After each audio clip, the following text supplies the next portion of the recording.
It was the kind of moment you wish you could erase from your sight. Not because it was gruesome in a boisterous, explosive manner, but because it was poignant in silence. The courtroom was astringent, the sort of tense that even the scrape of a chair against the floor feels too loud.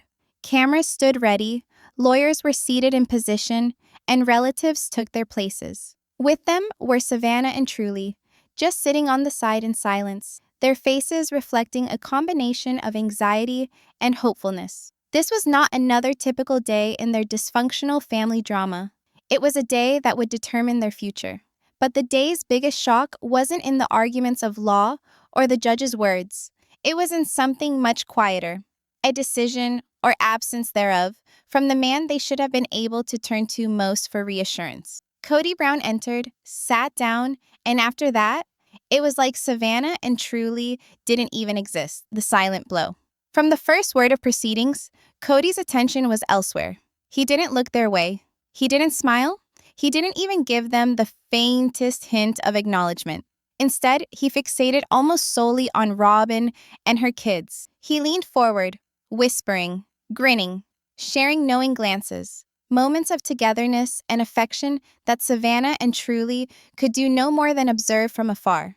The courtroom might have been over legal issues, but to those two girls, it was about something more profound. Do we still matter to him? The answer, at least at that moment, felt achingly obvious. Those sitting in the back noticed. Christine noticed. Even the judge's occasional glance seemed to catch the strange imbalance. It wasn't the kind of favoritism you could excuse as accidental. It was deliberate, visible, and hard to miss. A history written in small moments. This wasn't the first time Sister Wives fans had noticed Cody's favoritism. The years had seen the trend go on and on. Impossible to miss. Robin and the kids receiving more FaceTime, more attention, more understanding. Meanwhile, other families appeared to recede into the background, particularly after the family's breakup began fraying at the edges. This wasn't a bad day for Savannah and Truely. It was the continuation of an incredibly long, painful story, one where a father's love seemed conditional, sometimes selective, and often entirely absent. In public, Cody would often speak about loving all his children equally. But again, actions like this kind of made those words seem hollow. The courtroom atmosphere. Within that courtroom, there was no yelling, no grand dramatic speech. But the tense silence was more deafening than any debate could have been. Savannah shifted uncomfortably in her seat, her eyes darting toward Cody every now and again, seeking recognition. Truly, younger but no less sensitive, kept her eyes cast down, glancing over at Christine to seek comfort from time to time. Cody, on the other hand, just went about his day as usual. His demeanor towards Robin was welcoming, his physical gestures open, but towards the girls, shut down, non-existent. Despite the lack of microphones to capture whispers, the visual narrative was clear as day, and it was being recorded by not only cameras, but by the hearts of those involved. Public reaction, outrage, and heartbreak. As news of the courtroom drama went viral, viewers went wild online. "How do you neglect your own kids like that?" one user asked. Another posted, "This is no longer favoritism. This is emotional abandonment." Twitter was filled with screenshots and backlash, with many deeming Cody's actions indefensible and heartless. For the public, it was a watershed. Many had wondered about favoritism previously, but this was irrefutable evidence. You can quibble about editing in reality television, but you can't edit what occurs during a live public court hearing. The impact on Savannah and Truely. And while the internet bickered, the real damage was done in the hearts of those two children. To be snubbed by a parent so publicly is not only embarrassing, it's horribly hurtful. It erodes trust. It seeds uncertainty about your own value.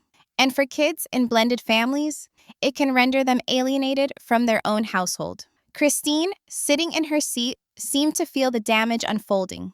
Her gentle touches on their shoulders, leaning in close to whisper reassurance, they were little things attempting to fill a great gap. Why? This moment mattered. It's one thing to have tense family relations behind closed doors. It's another when that tension unfolds in the middle of a court fight, under the eyes both of the court and the media. At such times, every step, every look, every silence counts more. Kody's unconscious or deliberate choice to utterly check out of Savannah and Truly sent a message that couldn't be taken back. It informed them, and all who witnessed it, where they stood on his list of priorities. The final walkout. As the court adjourned, individuals started gathering their possessions. This was the time, many believed, when Kody would finally turn to his daughters. A smile, a hug, a brief chat, something to mellow the prior chill. But no, he stood up, walked with Robin, and directly towards the door. Savannah and Truly followed behind Christine, their faces full of disappointment. That was it. No words, no touch, just space. For all who saw it, the walk out of the courtroom was the most revealing moment of all. It wasn't merely the physical distance between them. It was the emotional canyon that had been expanding for years, now laid bare in the harsh light of a courthouse hallway. The bigger picture. Favoritism in families is usually a covert thing. It is concealed in little things, in who receives the special attention, in whose phone calls are returned first. But in this instance, it wasn't covert at all. It was a public show of where Kody's heart really stood. And it wasn't towards the daughters who were desperate for him at that moment. For both fans and critics, it solidified the notion that Kody's equal love for all his children was a topic of conversation rather than an actuality. And for Savannah and Truly, it was another installment in a book they never requested to be in, The Aftermath. In the ensuing days, discussion of the episode went viral. Reality TV pundits, family therapists, and ordinary viewers all offered their opinions. Some noted the way such moments can have lasting impacts on children, influencing their self-esteem and relationships for years to come. Others speculated about whether Kody would ever discuss the episode, and if so, whether it would be an apology or merely another explanation of his actions. But no public apology was forthcoming. No announcement, no indication that Kody was aware of the pain he had inflicted. The silence following the incident served only to deepen the wound. The painful truth, it was at its essence about a parent making a decision, either conscious or subconscious, to neglect his children at a time when they most needed to feel noticed. And by doing so, he not only missed an opportunity to bond with them, he also stepped away from a moment that Savannah and Truly will probably recall for the remainder of their lives. For watchers, it was a reminder of the harm that favoritism can do. For the girls, it was a lived, painful experience. And for Kody, whether he knows it or not, it was a moment that can shape his legacy to many. Because sometimes the loudest betrayals aren't the ones yelled out in rage. They're the ones spoken in silence, with eyes that stare straight through you. You could sense it before you could see it. The presence of something unsaid bearing down on all the people in the room. There is silence in courtrooms of its own. It's not the silence of a library or the quiet of a peaceful night. It's more palpable, heavier. It's alive, like it's buzzing with the combined thoughts of everyone in the room. This day was no exception. Each cough, each rustling paper, each movement in a chair was loud, like breaking into the tense room. The walls themselves seemed to be paying attention. Across from the room, seated on one side, was Christine. Serene, but with a hint of an edge in her face. She was flanked by Savannah and Truly, two young women who had already experienced more family drama than most adults could endure. They occupied silence, motionlessness, their hands placed palms up in their laps, their eyes moving around the room with curiosity and unease mixed together. This was no ordinary family gathering. This was a judicial process, one that carried implications much beyond the courthouse walls. And then, the door opened. Kody's entrance. As soon as Kody Brown entered the room, there was a flutter in the air, eyes lifted, naturally responding to his being there. The back cameras subtly shifted to record his arrival. He strode deliberately and solidly, chin level, eyes ahead, shoulders back. To the outside world, it could have passed for confidence. For those privy to the circumstances, it was something different altogether. Performance. His gaze swept the room, but in a selective manner. He bypassed Savannah and Truly with no hesitation, no recognition. If he saw them at all, it was the same way you see a painting on the wall, a fleeting awareness of presence, but not really noticing. His attention homed in on Robin and her kids, sitting in a corner of the room, his mouth corners curving up into a warm, disarming smile. He came over, speaking softly and murmuring a dry, close laugh. From that moment on, the stage was set. The unseen cut. In TV, there's something called a cutaway shot. When the camera cuts to a replay of someone's reaction at a pivotal moment. If you were shooting this scene in the courtroom, the strongest cutaway would have been to Savannah and Truely at that precise moment. Savannah's face hardly altered, but her eyes betrayed a flash of something. Pain, perhaps, or resignation. Truely shifted minutely in her seat. Her small hands clapped over one another in a self-comforting movement. Neither uttered a word. They did not have to. The silence of not being acknowledged by their father rang out louder than any rejection put into words could have. Why this moment landed so hard? For most kids, particularly those caught in the adversarial landscape of divorced or separated parents, moments like these are freighted with significance. A glance, a smile, a minor gesture? These aren't gratuitous courtesies. They're assurances. They're affirmations. I notice you. You're important. When those affirmations don't come, it's not an overlook. It's an affirmation of your worst suspicions. And for Truely and Savannah, this was not a one-off. Over the course of the last few years, Sister Wives viewers had noticed little things, big things. Kody's attention, affection, and energy were more and more focused on one line of his family. The rest of them were frequently left standing over there. In a private home, this can be concealed easier. But in a courtroom, where every gesture is witnessed, there's no place to hide it. Christine's vigilant eye. Christine sat next to her daughters, her position guardedly protective. She didn't lean forward to whisper reassurance just yet, not because she didn't want to, but because she knew something about moments such as these. Too much reassurance too soon will sometimes make the wound shine a bit brighter. Rather, she kept her gaze straight ahead, jaw clenched, her eyes flicking now and again to Cody with a look that held years of baggage. Christine had watched this pattern repeat long before today. She'd probably warned her daughters and herself not to hope too much, to be ready for letdown. But to know it and see it happen, particularly in so public, so undeniable a fashion, are two different things. Body language, the unspoken dialogue. If words are the explicit language of a courtroom, body language is its hidden code. And Kody's body language that day was telling its own story. Toward Robin, open shoulders, leaning forward, prolonged eye contact, little smiles, and soft conversation. To Savannah and Truely, nothing. No look, no nod, not even the polite recognition you'd give a second cousin.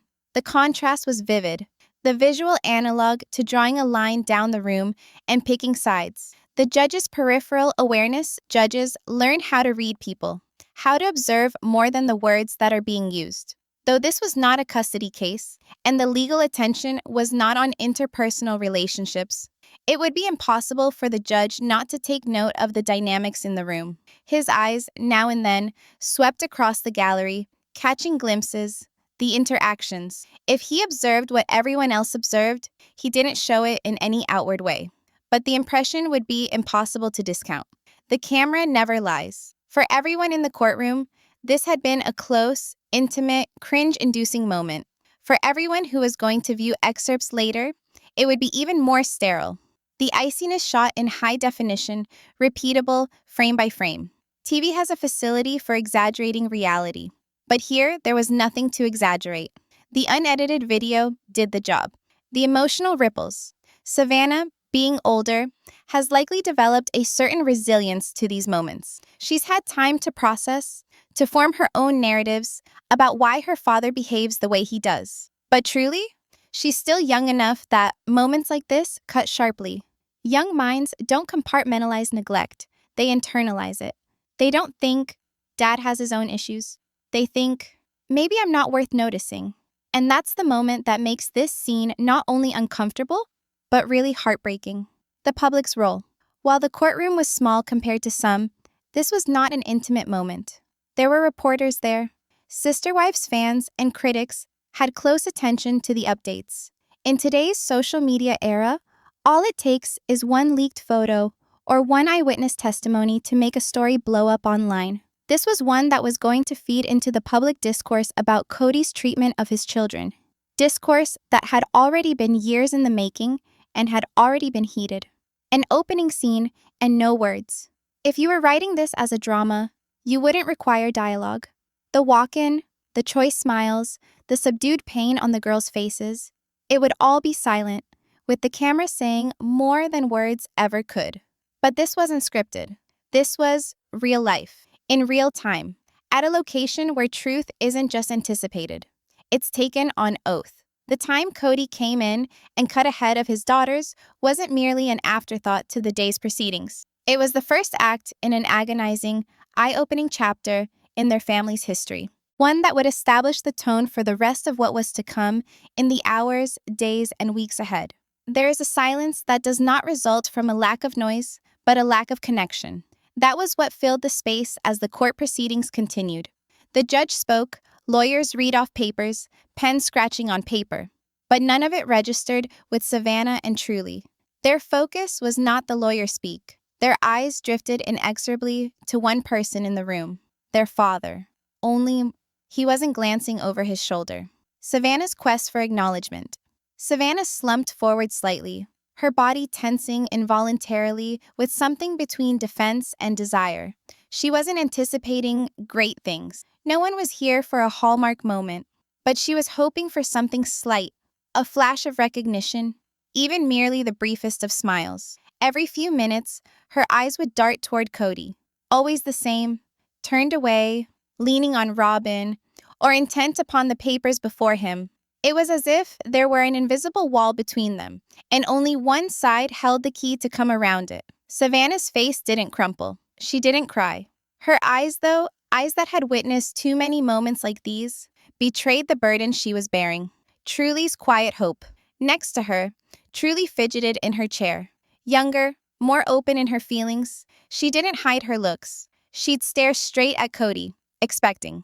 When he chuckled at whatever Robin was whispering to him, her lips puckered into a thin line. When he pushed his chair back, turning partially away from her side of the room, her shoulders slumped that little bit. It's in those little motions that the heartbreak lies. Children won't ever say, "You hurt me," but their bodies will. And Truely's body was screaming it. If only anyone who was in the right place would hear it. Kody's world, within a world. To Kody, it seemed like Savannah and Truely were merely members of the audience, while Robin and her kids were the actual participants in this soap opera. His chair was at an angle towards them, his face relaxing whenever they had something to say. The contrast was stark. If you snapped a photo of that courtroom from above, you could nearly draw two circles, one with Kody and Robin's side, warm, connected, chatting, and another with Savannah, Truely, and Christine, silent, separated, untouched by engagement. The two circles scarcely intersected. Christine's subtle interventions Christine had seen. Of course she'd seen. A mother doesn't miss those things. She leaned in just a bit towards Savannah at one point, speaking something low, possibly reassurance, possibly just a reminder to keep her eyes forward. She moved a little closer to Truely a few minutes later, placing a light hand on her arm. They weren't flashy gestures for the cameras. They were humble acts of centering. When the one who should be your anchor turns away, sometimes someone else comes to stop you from floating entirely. The whispered conversations. As Savannah and Truely sat in silent reserve, Kody and Robin shared a succession of soft, nearly conspiratorial conversations. They'd lean forward, talk quietly, and sometimes exchange a brief smile or nod. On the outside, it seemed nearly as if they were having their own little meeting, one that wasn't about the other people in the room. For Truely and Savannah, it was a reminder of where their father's attention was. They weren't included in the conversation. They weren't even on the periphery. The reactions in the room, those in the back rows, reporters, some extended family members, observers of the court, saw the disparity. You could witness it in the raised eyebrows, in the fleeting glances that passed between people when Kody laughed with Robin but didn't even nod toward his other children. It was the type of moment that compelled individuals to lean over and whisper, Did you see that? Despite the evidence being standing right in front of them. Why it cut so deep? It wasn't a question of etiquette. For Truely and Savannah, it wasn't about a forgotten hello or a missed wave. It was about years of mounting moments in which they had been treated as an afterthought. In blended families, favoritism can be subtle. A little longer hug, an extra store trip, more phone time. But here, in the antiseptic glow of a courtroom, there was nothing subtle about it. The favoritism was brazen, even in silence. The online storm, even before the court proceeding concluded, those who were present started describing what they witnessed. On social media, comments began emerging. Cody didn't even glance once at Savannah or Truely. This is difficult to watch. You don't neglect your children like that. Not in court, not ever. The comment sections were aglow with outrage. Sister Wives viewers for a long time weren't surprised, per se, but they were devastated. To many, this was the most overt public exhibition, thus far, of a long-suspected pattern. The emotional burden on the girls. Kids pay attention when they're excluded. They might not always say it at the time, but they secrete it. They replay it later. They ask themselves what they did wrong, or if they even did anything wrong. Savannah, on the cusp of adulthood, may be already going through this in a more fatalistic manner, as validation of something she's always sensed. Truly, though, is still in the place where she may hold on to hope. And with each moment that hope is eroded, it pains in a manner that is more difficult to mend. Christine's perspective. From Christine's perspective, the cold shoulder wasn't unexpected, but it was also infuriating. She had walked away from Cody for a reason, after all. And moments like this reminded her why. And yet, despite her anger towards him, she knew that her daughters required their father's recognition. And seeing them sit there, not acknowledged by him, was like seeing an old wound reopened. Body language becomes a weapon. It is typically emotional damage that comes in the form of words. But in this case, body language was the conduit of pain. The direction his knees were facing Robin. The way he rested back so easily when talking to her. In contrast to the stiff, closed stance he assumed when talking to the other side of the room. The way he smiled openly in one direction and his face remained expressionless in another. It was a performance of exclusion. A silent proclamation of who was in and who was out. The glaring divide. If you took one frozen frame of this courtroom drama, you would be able to see the split. One side, heat and involvement. The other, distance and silence. And in that photo, the reality of the family's break was exposed. The cold shoulder was not about that morning in court, however. It represented years of choices, allegiances, and changing priorities. And for Truely and Savannah, it was just another page in a book they never decided to write. The session's end. By the time the judge requested a brief recess, the dynamic hadn't shifted. Cody still hadn't spoken directly to his daughters. Christine still maintained her guard position. And Savannah and Truely remained in the presence of a father who, for reasons they may never, ever fully comprehend, had apparently determined where his loyalty and love would reside. And it wasn't with them. That, above any judicial finding, was the actual verdict of the day. If you only stepped into that courtroom for the first time that day, you could have mistaken what you saw as merely an uncomfortable family moment. Perhaps a distracted father. Perhaps shy daughters. But for those who'd been listening to the Browns' tale for decades, what went down in that courtroom wasn't merely a bad day. It was the culmination of a long, bitter history that went far beyond those four courthouse walls. The early days, when everyone was equal. When Sister Wives premiered, Kody Brown went out of his way to say one thing over and over again. I love all my wives and all my children equally. It was the cornerstone of the family's public persona. The notion that polygamy wasn't about competition or favorites, but about something bigger and more collective. In the early days, at least in front of the cameras, that looked believable. Family gatherings featured everybody.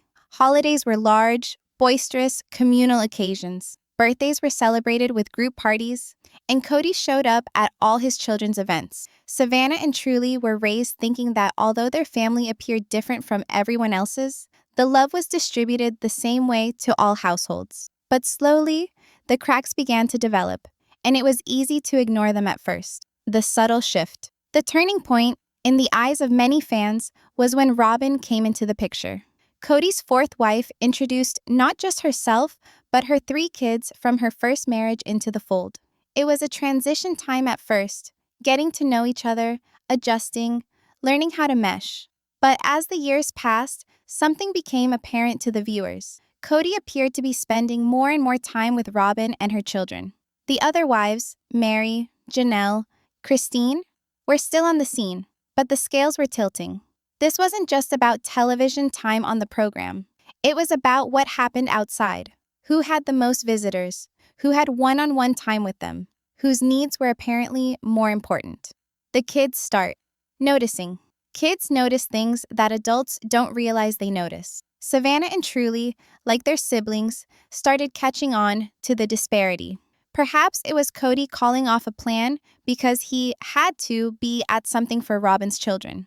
Perhaps it was him missing one event, but arriving in full force for another.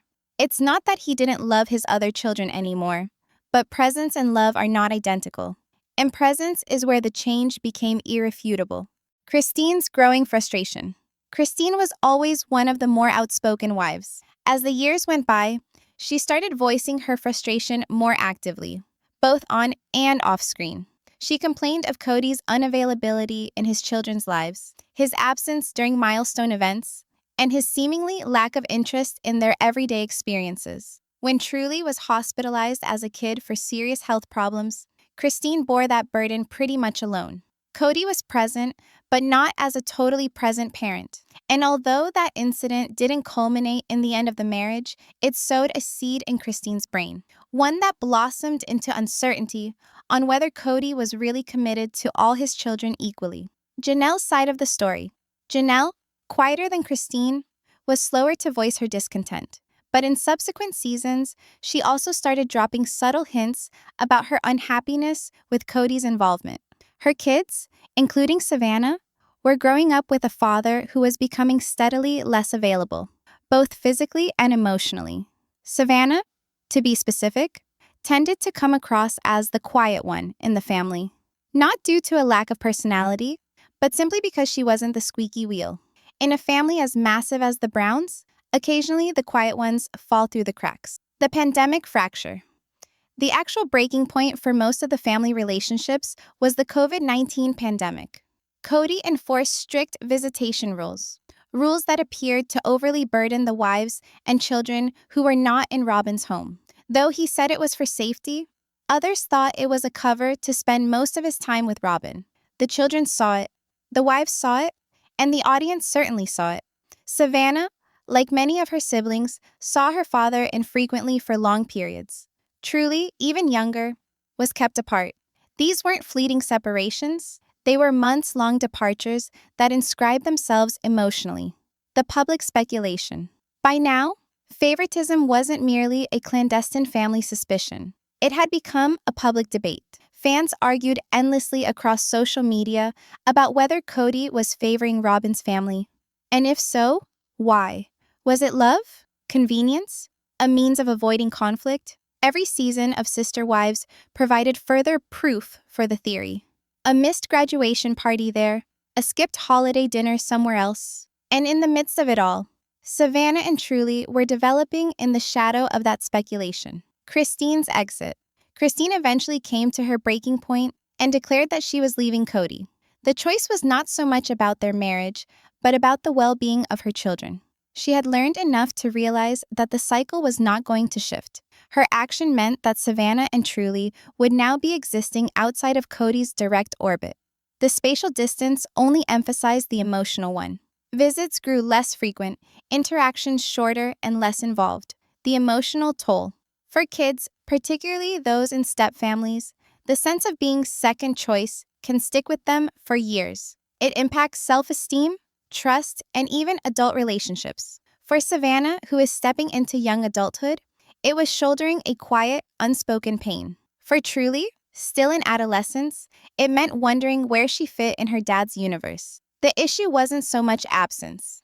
It was the minutes of selective presence, being present fully for one set of children, while providing only courteous obligation for others. Those inequities are difficult to ignore, and more difficult to forgive, the stage for the courtroom scene. By the day of the courtroom, the groundwork for what we observed had already been set. Savannah and Truely were not merely trying to manage the tension of a court procedure, they were bringing years of emotional baggage into that courtroom.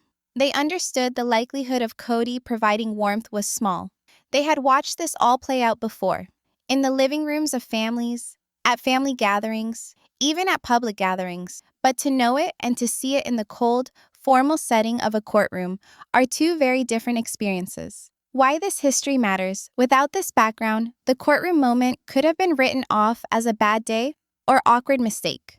But with it, the quiet between Cody and his daughters is almost deafening. It's not the lack of interaction in that moment in itself. It's the years of little lack of interaction that have transpired before it, all building to one visible, unmistakable scene. The cold shoulder didn't get its start in that courtroom. It got its start in years of decision-making, habits, and changing priorities that incrementally, agonizingly rewrote the definition of family for Savannah and Truely. The courtroom was different that day. The atmosphere was thicker, and the tension was palpable. Even the rustle of papers sounded louder than normal. For weeks, there had been a slow-building fire, witnesses testifying, statements read, and a procession of lawyer-to-lawyer back and forth that seemed interminable. But today was different. Everyone could sense it. Kody Brown strode into the courtroom with the same arrogant swagger he'd had on his face for weeks. His jaw was held high, his jacket zipped to perfection, and his face an unreadable mask. Some regarded it as composure. Others suspected it was arrogance. He never looked toward the onlookers, never broke stride from the murmurs of the reporters, and most agonizingly, never glanced in the direction of Savannah and Truely sitting quietly alongside Christine and Janelle.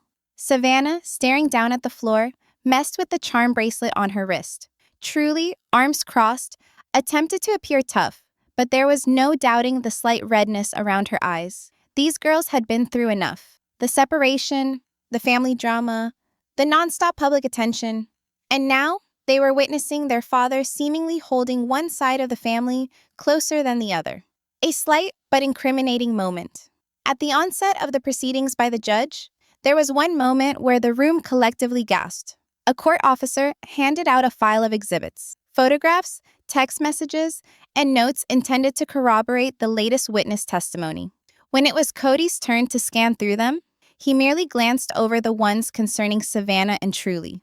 No queries, no remarks, no recognition. But as soon as the exhibits moved on to issues that involved Robin's children, Cody's whole attitude changed. He leaned forward, had the attorney explain points, and even spoke in a softer, near-protective manner.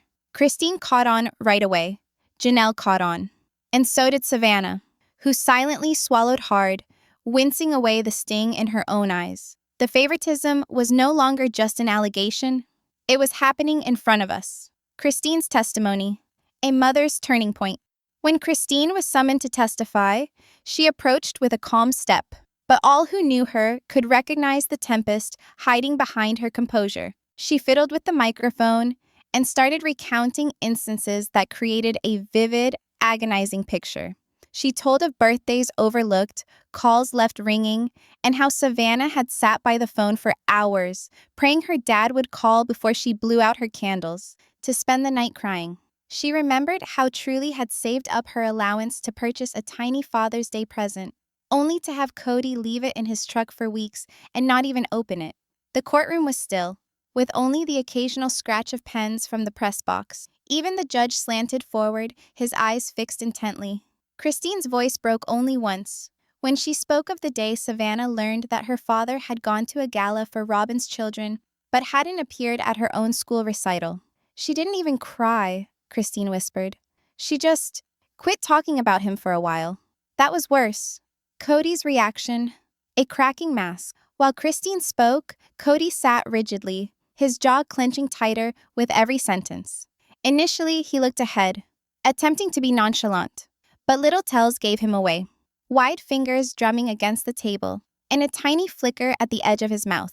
When Christine called out the favoritism, telling her husband, "It's clear who gets his time, his attention, and his love," and it's not my daughter's. Cody's head jerked to one side, and he leaned toward his attorney.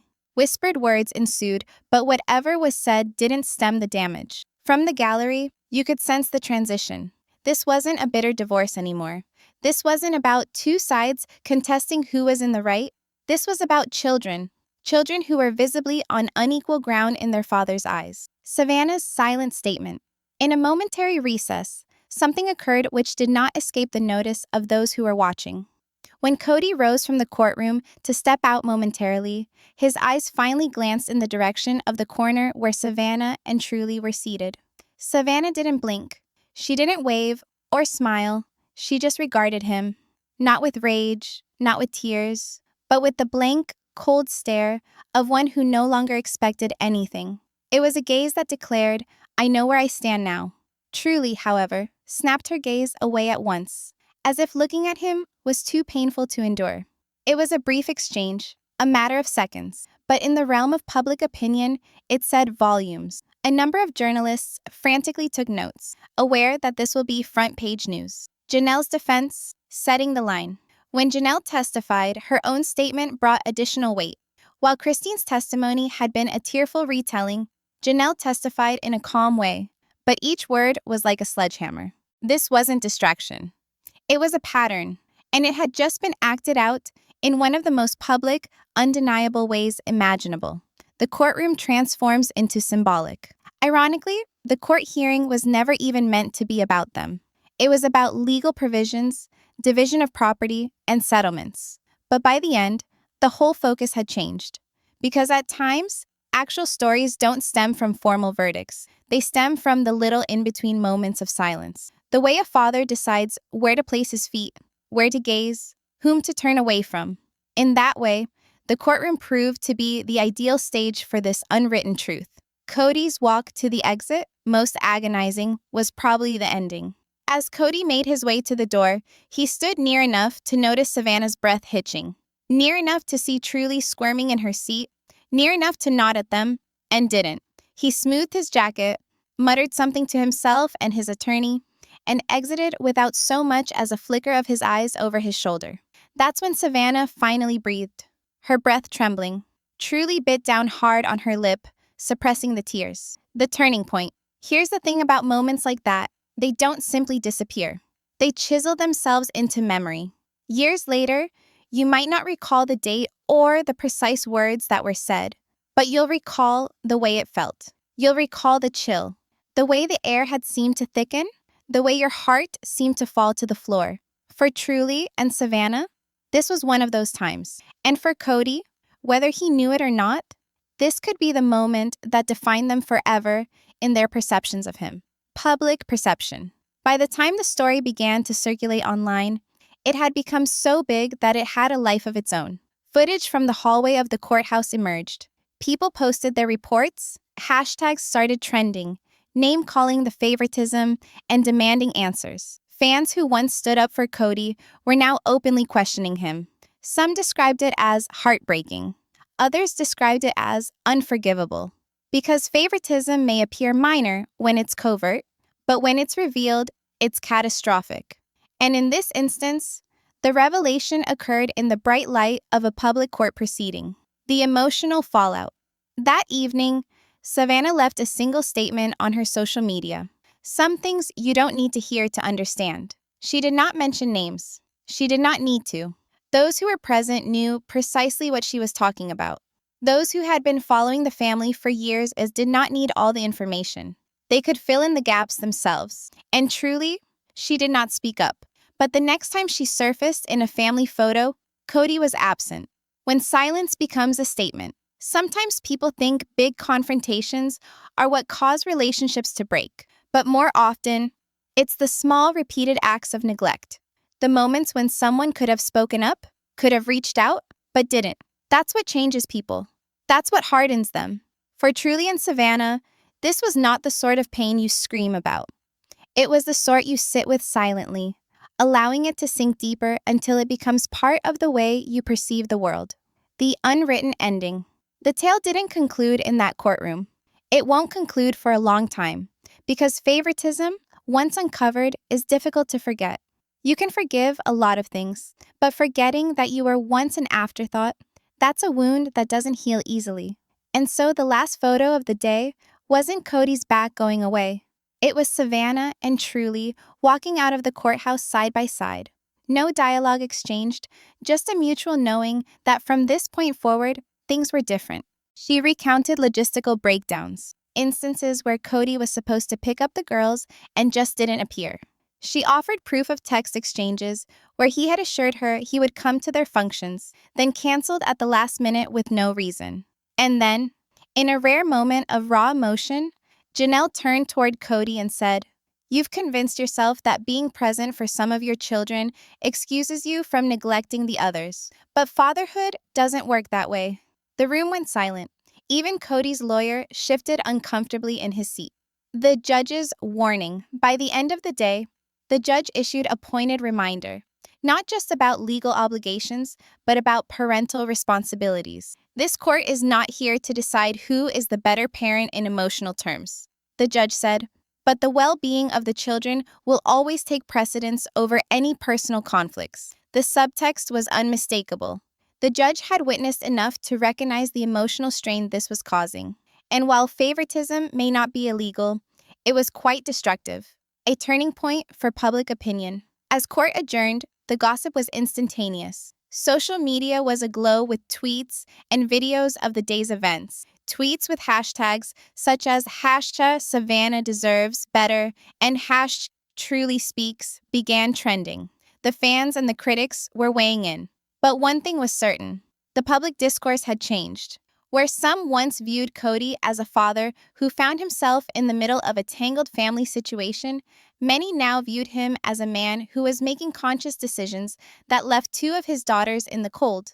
And that was the day the fissures in Cody's public persona began to widen. The courtroom had evacuated in sluggish waves. The reporters had departed, the noise had subsided, and only the distant echoes of footsteps remained in the marble hall. But within that room, the heaviness of what had occurred still clung to the atmosphere. Savannah sat on the wooden bench, her head down, clutching her phone as if it were the only thing keeping her from floating away.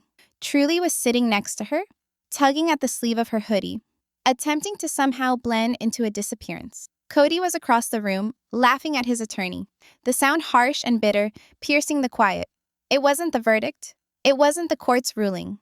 It was the manner in which Cody seemed to look right over them, two of his own children, as if they didn't exist on his planet. It was a betrayal that remained completely unspoken, yet seemed to scream out louder than anything he'd ever uttered previously.